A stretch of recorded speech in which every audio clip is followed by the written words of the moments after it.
ଶୁଣୁଛନ୍ତି 21 ଡିସେମ୍ବର 2025 ଅବ୍ୟକ୍ତ ମୁରଲୀ ପୁନରାବୃତ୍ତି 5 ମାର୍ଚ୍ଚ 2008। ଅବ୍ୟକ୍ତ ମୁରଲୀର ସାରାଂଶ ଅଛି, ସଙ୍ଗମ ଯୁଗୀ ବ୍ୟାଙ୍କରେ ଶାନ୍ତିର ଶକ୍ତି ଏବଂ ଶ୍ରେଷ୍ଠ କର୍ମ ଜମା କର। ଶିବ ମନ୍ତ୍ର ଦ୍ୱାରା ମୁଁ ପଣିଆକୁ ପରିବର୍ତ୍ତନ କର। ସଙ୍ଗମ ଯୁଗୀ ବ୍ୟାଙ୍କରେ ଶାନ୍ତିର ଶକ୍ତି ଏବଂ ଶ୍ରେଷ୍ଠ କର୍ମ ଜମା କର। ଶିବ ମନ୍ତ୍ର ଦ୍ୱାରା ମୁଁ ପଣିଆକୁ ପରିବର୍ତ୍ତନ କର। ଆଜି ବାପ ଦାଦା ଚାରିଆଡ଼ର ପିଲାମାନଙ୍କର ସ୍ନେହକୁ ଦେଖୁଛନ୍ତି। ତୁମେମାନେ ମଧ୍ୟ ସ୍ନେହ ରୂପୀ ବିମାନରେ ଆସି ଏଠାରେ ପହଞ୍ଚି ଯାଇଛ। ଏହି ସ୍ନେହ ରୂପୀ ବିମାନ ବହୁତ ସହଜରେ ସ୍ନେହୀ ନିକଟରେ ପହଞ୍ଚାଇ ଦେଇଥାଏ। ବାପ ଦାଦା ଦେଖୁଛନ୍ତି ଯେ ଆଜି ବିଶେଷ କରି ସମସ୍ତ ଲଭଲିନ୍ ଆତ୍ମାମାନେ ପରମାତ୍ମା ସ୍ନେହର ଝୁଲଣାରେ ଝୁଲୁଛନ୍ତି। ବାପ ଦାଦା ମଧ୍ୟ ଚାରିଆଡ଼ର ପିଲାମାନଙ୍କର ସ୍ନେହରେ ଏକାକାର ହୋଇ ଯାଇଛନ୍ତି। ଏହିଭଳି ପରମାତ୍ମା ସ୍ନେହ ଅତି ସହଜରେ ବାବାଙ୍କ ସମାନ ଅଶରୀରୀ କରିଦିଏ। ବ୍ୟକ୍ତ ଭାବଠାରୁ ଉର୍ଦ୍ଧ୍ୱରେ ଅବ୍ୟକ୍ତ ସ୍ଥିତିରେ ଅବ୍ୟକ୍ତ ସ୍ୱରୂପରେ ସ୍ଥିତ କରିଦେଇଥାଏ। ତେଣୁ ବାପ ଦାଦା ମଧ୍ୟ ପ୍ରତ୍ୟେକ ସନ୍ତାନକୁ ସମାନ ସ୍ଥିତିରେ ଦେଖି ହର୍ଷିତ ହେଉଛନ୍ତି। ଆଜିର ଦିନରେ ସବୁ ପିଲା ଶିବରାତ୍ରି ବା ଶିବ ଜୟନ୍ତୀ ବାବାଙ୍କର ତଥା ନିଜର ମଧ୍ୟ ଜନ୍ମଦିନ ପାଳନ କରିବା ପାଇଁ ଆସିଛନ୍ତି। ବାବା ଏବଂ ଦାଦା ଉଭୟ ନିଜ ନିଜ ଦେଶରୁ ତୁମମାନଙ୍କର ଜନ୍ମଦିନ ପାଳନ କରିବା ପାଇଁ ଆସି ପହଞ୍ଚି ଯାଇଛନ୍ତି। ବାବାଙ୍କର ବା ତୁମମାନଙ୍କର ଏହି ଜନ୍ମଦିନ ସାରା କଳ୍ପ ଭିତରେ ନିଆରା ମଧ୍ୟ ଅଟେ ଏବଂ ଅତି ପ୍ରିୟ ମଧ୍ୟ ଅଟେ। ଭକ୍ତମାନେ ଏହି ଉତ୍ସବକୁ ବହୁତ ଭାବନାର ସହିତ ଏବଂ ଶ୍ରଦ୍ଧାପୂର୍ବକ ପାଳନ କରୁଛନ୍ତି। ତୁମେମାନେ ଏହି ଦିବ୍ୟ ଜନ୍ମରେ ଯେଉଁ ସବୁ ଶ୍ରେଷ୍ଠ ଏବଂ ଅଲୌକିକ କର୍ମ କରିଛ ଏବଂ ଏବେ ମଧ୍ୟ କରୁଛ, ସେଗୁଡ଼ିକୁ ସ୍ମାରକୀ ରୂପରେ ଚାହେଁ ଅଳ୍ପ ସମୟ ପାଇଁ ହେଉ ପଛକେ ଭକ୍ତମାନେ ପାଳନ କରୁଛନ୍ତି ଏବଂ ତାହା ଭକ୍ତମାନଙ୍କର ଚମତ୍କାରୀ ମଧ୍ୟ ଅଟେ, ଯାହାକି ସେମାନେ କପି କରିବାରେ ମଧ୍ୟ ବହୁତ ବୁଦ୍ଧିମାନ ଅଟନ୍ତି। କାହିଁକି ନା ତୁମମାନଙ୍କର ହିଁ ତ ଭକ୍ତ ଅଟନ୍ତି ନା। ତେଣୁ ତୁମମାନଙ୍କର ଶ୍ରେଷ୍ଠତାର ଫଳ ସେହି ସ୍ମାରକୀ ତିଆରି କରିଥିବା ଆତ୍ମାମାନଙ୍କୁ ବରଦାନ ରୂପରେ ମିଳିଛି। ତୁମେମାନେ ତ ଗୋଟିଏ ଜନ୍ମ ପାଇଁ ଥରେ ମାତ୍ର ସମ୍ପୂର୍ଣ୍ଣ ପବିତ୍ରତାର ବ୍ରତ ଧାରଣ କରୁଛ। ଯେହେତୁ ସେମାନେ ତୁମକୁ କପି କରିଛନ୍ତି, ତେଣୁ ସେମାନେ ଗୋଟିଏ ଦିନ ପାଇଁ ହେଉ ପଛକେ ପବିତ୍ରତାର ବ୍ରତକୁ ମଧ୍ୟ ଧାରଣ କରୁଛନ୍ତି। ତୁମେମାନେ ପୁରା ଜନ୍ମ ହିଁ ପବିତ୍ର ଅନ୍ନର ବ୍ରତ ରଖୁଛ, ତେଣୁ ସେମାନେ ମଧ୍ୟ ଗୋଟିଏ ଦିନ ପବିତ୍ର ଅନ୍ନର ବ୍ରତ ରଖୁଛନ୍ତି। ତେଣୁ ବାପ ଦାଦା ଆଜି ଅମୃତ ବେଳାରେ ଦେଖୁଥିଲେ ଯେ ତୁମମାନଙ୍କର ଭକ୍ତମାନେ ମଧ୍ୟ କିଛି କମ୍ ନୁହନ୍ତି। ସେମାନଙ୍କର ମଧ୍ୟ ଭଲ ବିଶେଷତା ରହିଛି। ତେବେ ତୁମେ ସମସ୍ତେ ପୁରା ଗୋଟିଏ ଜନ୍ମ ପାଇଁ ପକ୍କା ବ୍ରତ ଧାରଣ କରିଛ। ଚାହେଁ ଖାଇବା ପିଇବାର, ଚାହେଁ ମନର ସଂକଳ୍ପରେ ମଧ୍ୟ ପବିତ୍ରତାର, ବାଣୀର, କର୍ମର ତଥା ସମ୍ବନ୍ଧ ସମ୍ପର୍କରେ ଆସୁଥିବା କାରଣରୁ ପୁରା ଜନ୍ମ ପାଇଁ ପକ୍କା ବ୍ରତ ଧାରଣ କରିଛ।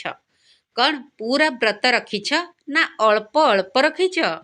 କାହିଁକି ନା ପବିତ୍ରତା ବ୍ରାହ୍ମଣ ଜୀବନର ଆଧାର ଅଟେ, ପୂଜ୍ୟ ହେବାର ମଧ୍ୟ ଆଧାର ଅଟେ, ଶ୍ରେଷ୍ଠ ପ୍ରାପ୍ତିର ମଧ୍ୟ ଆଧାର ଅଟେ। ତେଣୁ ଯିଏ ବି ଭାଗ୍ୟବାନ ଆତ୍ମାମାନେ ଏଠାରେ ପହଞ୍ଚି ଯାଇଛ, ସମସ୍ତେ ନିଜେ ନିଜକୁ ଚେକ୍ କର ଯେ ଏହି ଜନ୍ମରେ ପବିତ୍ର ହେବାର 4 ପ୍ରକାରର ଉତ୍ସବ, ଯାହାକି କେବଳ ବ୍ରହ୍ମଚର୍ଯ୍ୟର ପବିତ୍ରତା ନୁହେଁ, କିନ୍ତୁ ମନ, ବଚନ, କର୍ମ ଏବଂ ସମ୍ବନ୍ଧ ସମ୍ପର୍କରେ ମଧ୍ୟ ପବିତ୍ରତାର ପକ୍କା ବ୍ରତ ଧାରଣ କରିଛ ତ?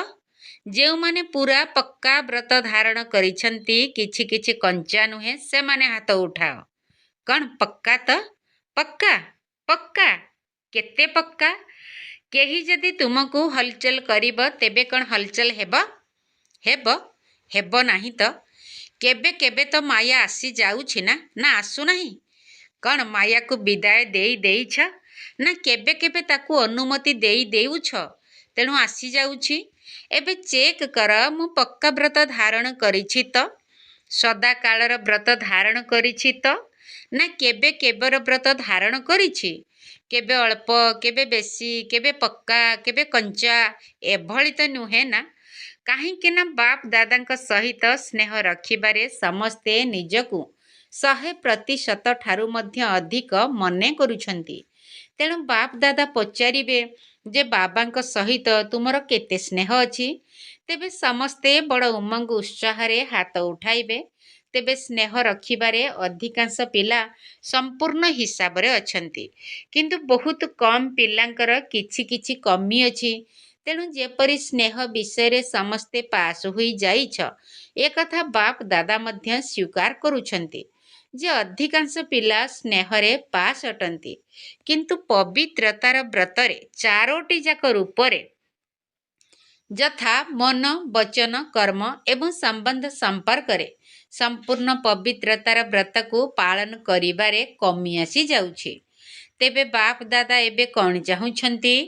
ବାପ ଦାଦା ଏହି କଥା ଚାହୁଁଛନ୍ତି ଯେ ତୁମେମାନେ ବାପ ସମାନ ହେବାର ଯେଉଁ ପ୍ରତିଜ୍ଞା କରିଛ, ସେହି ହିସାବରେ ସେଥିପାଇଁ ପ୍ରତ୍ୟେକ ସନ୍ତାନର ଚେହେରାରେ ବାପ ଦାଦାଙ୍କର ମୂର୍ତ୍ତି ଦେଖାଯାଉ।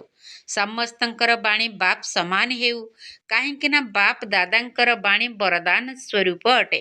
ତେଣୁ ତୁମେମାନେ ନିଜକୁ ଚେକ୍ କର ଯେ ମୋର ଚେହେରାରେ ବାପ ଦାଦାଙ୍କର ମୂର୍ତ୍ତି ଦେଖାଯାଉଛି ତ? ତେବେ ବାପ ଦାଦାଙ୍କର ମୂର୍ତ୍ତି ଭଳି ଦେଖାଯିବାର ଅର୍ଥ କ'ଣ? ସବୁ କଥାରେ ସମ୍ପନ୍ନ ହେବା। ଏହିଭଳି ପ୍ରତ୍ୟେକ ସନ୍ତାନର ନୟନ ମୁଖମଣ୍ଡଳ ବାବାଙ୍କ ସମାନ ଅଟେ ତ? ସର୍ବଦା ସ୍ମିତ ହାସ୍ୟ ଚେହେରା ରହୁଛି ତ?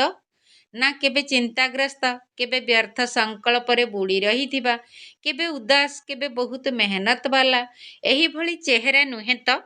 ସର୍ବଦା ଗୋଲାପ ଫୁଲ ଭଳି ହର୍ଷିତା ଚେହେରା। ଏମିତି ନୁହେଁ ଯେ କେବେ ଗୋଲାପ ଫୁଲ ଭଳି କେବେ ଆଉ କିପରି ହୋଇଯାଇଥିବ। କାହିଁକି ନା ବାପ ଦାଦା ତ ଜନ୍ମ ହେବା ଠାରୁ ହିଁ କହିଦେଇଛନ୍ତି ଯେ ମାୟା ତୁମର ଏହି ଶ୍ରେଷ୍ଠ ଜୀବନର ସାମ୍ନା ନିଶ୍ଚିତ କରିବ, ଅର୍ଥାତ୍ ବିରୋଧ କରିବ। ତେଣୁ ମାୟାର କାମ ହେଲା ଆସିବା ଏବଂ ତୁମ ଭଳି ସଦା ପବିତ୍ରତାର ବ୍ରତକୁ ଧାରଣ କରିଥିବା ଆତ୍ମାମାନଙ୍କର କାମ ହେଲା ଦୂରରୁ ହିଁ ମାୟାକୁ ଘଉଡ଼ାଇ ଦେବା। କିନ୍ତୁ ବାପ ଦାଦା ଦେଖୁଛନ୍ତି ଯେ କେତେକ ପିଲା ଦୂରରୁ ହିଁ ମାୟାକୁ ତଡ଼ି ନ ଦେଇ ତାକୁ ଆସିବାକୁ ଦେଉଛନ୍ତି, ଅର୍ଥାତ୍ ମାୟାର ପ୍ରଭାବରେ ଆସିଯାଉଛନ୍ତି। ଯଦି ଦୂରରୁ ତଡ଼ି ଦେଉନାହଁ, ତେଣୁ ମାୟାର ମଧ୍ୟ ଆସିବାର ଅଭ୍ୟାସ ହୋଇଯାଉଛି। ସେ ମଧ୍ୟ ଜାଣି ଯାଉଛି ଯେ ଏଠାରେ ମୋତେ ବସିବା ପାଇଁ ସ୍ଥାନ ମିଳିବ। ତେବେ ମାୟାକୁ ବସିବା ପାଇଁ ସ୍ଥାନ ଦେବାର ଲକ୍ଷଣ ହେଲା ନିଜ ଉପରେ ମାୟାର ପ୍ରଭାବ ପଡ଼ିଥିବାର ଜାଣି ମଧ୍ୟ ଭାବୁଛନ୍ତି ଏବେ କ'ଣ ମୁଁ ସମ୍ପୂର୍ଣ୍ଣ ହେଲିଣି? ସମ୍ପୂର୍ଣ୍ଣ ତ କେହି ବି ହୋଇନାହାନ୍ତି। ଏବେ ତ ମୁଁ ହେଉଛି ଏବଂ ହୋଇଯିବି ମଧ୍ୟ। ଏହିଭଳି ବ୍ୟର୍ଥ ବିଚାର କରିବାରେ ଲାଗି ପଡ଼ୁଛନ୍ତି। ତେଣୁ ମାୟାର ମଧ୍ୟ ବସିବାର ଅଭ୍ୟାସ ହୋଇଯାଉଛି। ତେଣୁ ଆଜି ଜନ୍ମଦିନ ତ ପାଳନ କରୁଛ, ବାବା ମଧ୍ୟ ଆଶୀର୍ବାଦ ଏବଂ ଅଭିନନ୍ଦନ ଦେଉଛନ୍ତି। କିନ୍ତୁ ବାବା ପ୍ରତ୍ୟେକ ସନ୍ତାନକୁ, ଏପରିକି ଶେଷ ନମ୍ବରର ସନ୍ତାନକୁ ମଧ୍ୟ କେଉଁ ରୂପରେ ଦେଖିବାକୁ ଚାହୁଁଛନ୍ତି?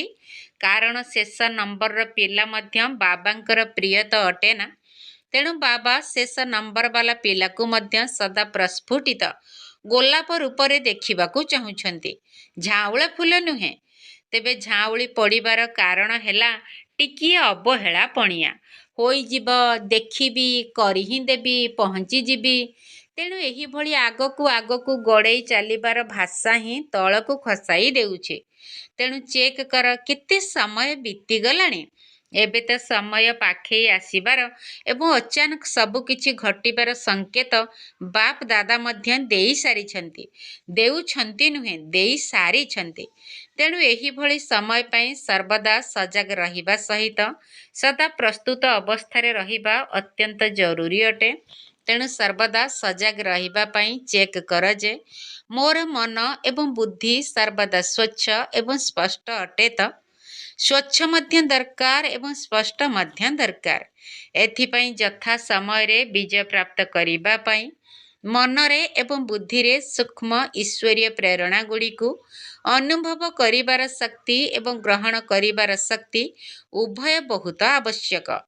ଏଭଳି ମଧ୍ୟ ପରିସ୍ଥିତି ସୃଷ୍ଟି ହେବ ଯାହାକି କୌଣସି ବି ଦୂର ସ୍ଥାନରେ ବସିଥିଲେ ମଧ୍ୟ ତୁମର ମନ ବୁଦ୍ଧି ଯଦି ସ୍ୱଚ୍ଛ ଏବଂ ସ୍ପଷ୍ଟ ଥିବ, ତେବେ ବାବାଙ୍କର ସଂକେତକୁ ବା ନିର୍ଦ୍ଦେଶକୁ ବା ଶ୍ରୀମତକୁ ଗ୍ରହଣ କରିପାରିବ। ପ୍ରେରଣା ମିଳିବ, ଏହା କରିବାର ଅଛି, ଏହା କରିବାର ନାହିଁ। ସେଥିପାଇଁ ବାପ ଦାଦା ପୂର୍ବରୁ ମଧ୍ୟ ଶୁଣାଇ ସାରିଛନ୍ତି ଯେ ବର୍ତ୍ତମାନ ସମୟରେ ଶାନ୍ତିର ଶକ୍ତିକୁ ଯେତେ ପର୍ଯ୍ୟନ୍ତ ସମ୍ଭବ ନିଜ ଭିତରେ ଜମା କର। ଯେବେ ଚାହିଁବ, ଯେପରି ଚାହିଁବ, ସେହିପରି ନିଜର ମନ ବୁଦ୍ଧିକୁ ନିୟନ୍ତ୍ରଣ କରିପାରୁଥିବ। ବ୍ୟର୍ଥ ସଂକଳ୍ପ ସ୍ୱପ୍ନରେ ମଧ୍ୟ ସ୍ପର୍ଶ କରିପାରୁନଥିବ। ଏଭଳି ନିୟନ୍ତ୍ରଣ ନିଜର ମନ ବୁଦ୍ଧି ଉପରେ ରହିବା ଦରକାର। ସେଥିପାଇଁ କଥାରେ ଅଛି, ମନକୁ ଜିତିଲେ ଜଗତକୁ ଜିତିବ। ଯେପରି ତୁମର ସ୍ଥୂଳ କର୍ମେନ୍ଦ୍ରିୟ ହାତ ଅଟେ, ତାକୁ ଯେତେ ସମୟ ଚାହିଁବ, ଯେପରି ଚାହିଁବ, ସେହିପରି ନିଜର ଆଦେଶ ମୁତାବକ ଚଲାଇ ପାରିବ। ସେହିଭଳି ମନ ଏବଂ ବୁଦ୍ଧିକୁ ନିୟନ୍ତ୍ରଣ କରିବାର ଶକ୍ତି ଆତ୍ମା ଭିତରେ ସବୁ ସମୟରେ ପ୍ରକଟ ଅବସ୍ଥାରେ ରହିବା ଦରକାର। ଏମିତି ନୁହେଁ ଯେ ଯୋଗ କରିବା ସମୟରେ ଅନୁଭବ ହେଉଥିବ, କିନ୍ତୁ କର୍ମ କରିବା ସମୟରେ, ବ୍ୟବହାର କରିବା ସମୟରେ, ସମ୍ବନ୍ଧ ରକ୍ଷା କରିବା ସମୟରେ କମ୍ ଅନୁଭବ ହେଉଥିବ। ତେବେ ଅଚାନକ ହିଁ ପରୀକ୍ଷା ଆସିବ, କାହିଁକି ନା ଫାଇନାଲ ପରୀକ୍ଷା ପୂର୍ବରୁ ମଧ୍ୟ ମଝିରେ ମଝିରେ ପରୀକ୍ଷା ନିଆଯାଉଛି। ତେବେ ଏହି ଜନ୍ମ ଦିବସରେ ବିଶେଷତା କ'ଣ କରିବ? ଶାନ୍ତିର ଶକ୍ତିକୁ ଯେତେ ଅଧିକ ଜମା କରିପାରିବ କରିନିଅ, ବା ଗୋଟିଏ ସେକେଣ୍ଡ ଭିତରେ ମଧୁର ଶାନ୍ତିର ଅନୁଭୂତିରେ ହଜିଯାଅ। କାହିଁକି ନା ଗୋଟିଏ ପଟେ ଶାନ୍ତିର ଶକ୍ତି ଅର୍ଥାତ୍ ସାଇଲେନ୍ସ ପାୱାର ଏବଂ ଅନ୍ୟପଟେ ବିଜ୍ଞାନର ଶକ୍ତି ଅର୍ଥାତ୍ ସାଏନ୍ସ ପାୱାର ମଧ୍ୟ ଅତି ଆଡ଼କୁ ଯାଉଛି। ତେବେ ସାଇନ୍ସ ଉପରେ ସାଇଲେନ୍ସର ବିଜୟ ହିଁ ପରିବର୍ତ୍ତନ କରିବ। ଶାନ୍ତିର ଶକ୍ତି ଦ୍ୱାରା ଦୂରରେ ବସିଥିଲେ ମଧ୍ୟ ଯେକୌଣସି ଆତ୍ମାକୁ ସହଯୋଗ ଦେଇପାରିବ ଏବଂ ସକାଶ ଅର୍ଥାତ୍ ଶକ୍ତିଶାଳୀ କିରଣ ମଧ୍ୟ ଦେଇପାରିବ। ଭଟକି ଯାଇଥିବା ମନକୁ ଶାନ୍ତ କରିପାରିବ।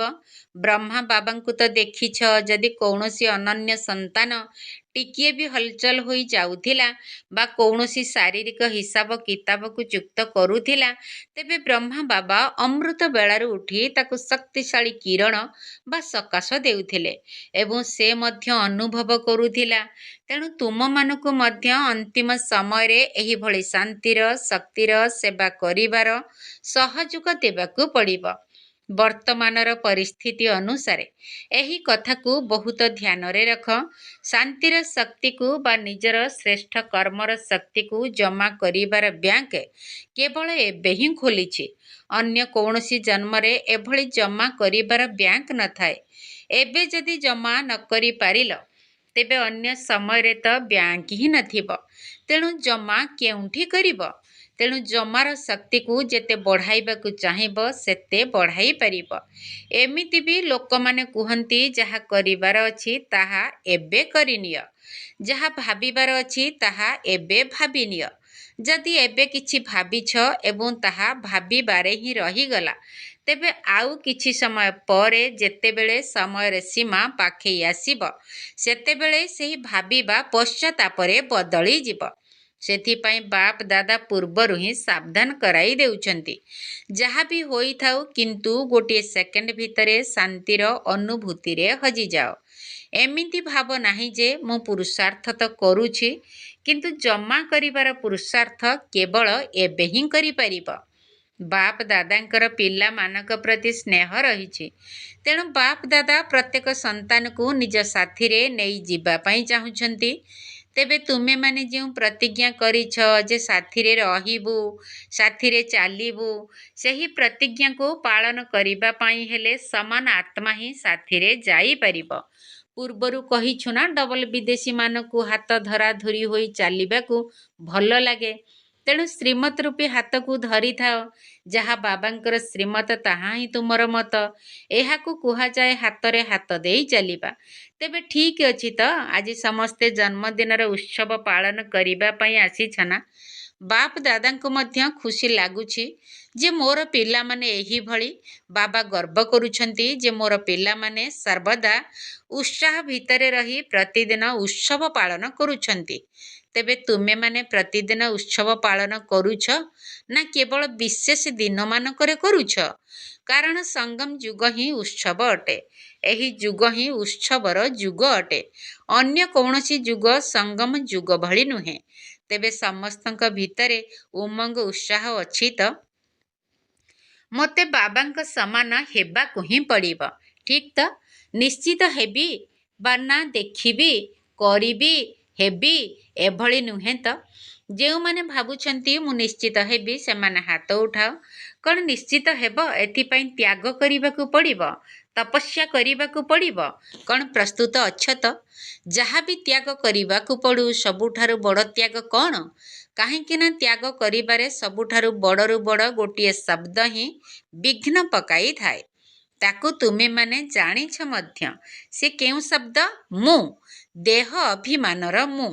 ସେଥିପାଇଁ ବାପ ଦାଦା କହୁଛନ୍ତି ଯେତେବେଳେ ବି ତୁମେ ମୋର ଶବ୍ଦ କହୁଛ, ପ୍ରଥମେ କ'ଣ ମନେ ପଡ଼ୁଛି? ମୋର ବାବା, ମେରା ବାବା ଶବ୍ଦ ଆସୁଛି ନା?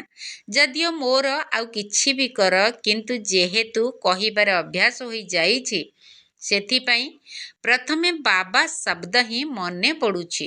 ସେହିପରି ଯେତେବେଳେ ମୁଁ କହୁଛ, ଯେପରି ମେରା ବାବା ଭୁଲି ହେଉନାହିଁ। କେବେ ବି କାହାକୁ ମୋର କହିବା ବେଳେ ବାବା ଶବ୍ଦ ମନେ ପଡ଼ୁଛି। ସେହିପରି ଯେତେବେଳେ ମୁଁ କହୁଛ, ସେତେବେଳେ ପ୍ରଥମେ ଆତ୍ମା ମନେ ପଡ଼ୁ। ମୁଁ କିଏ? ଆତ୍ମା। ମୁଁ ଆତ୍ମା ଏହି କାର୍ଯ୍ୟ କରୁଛି।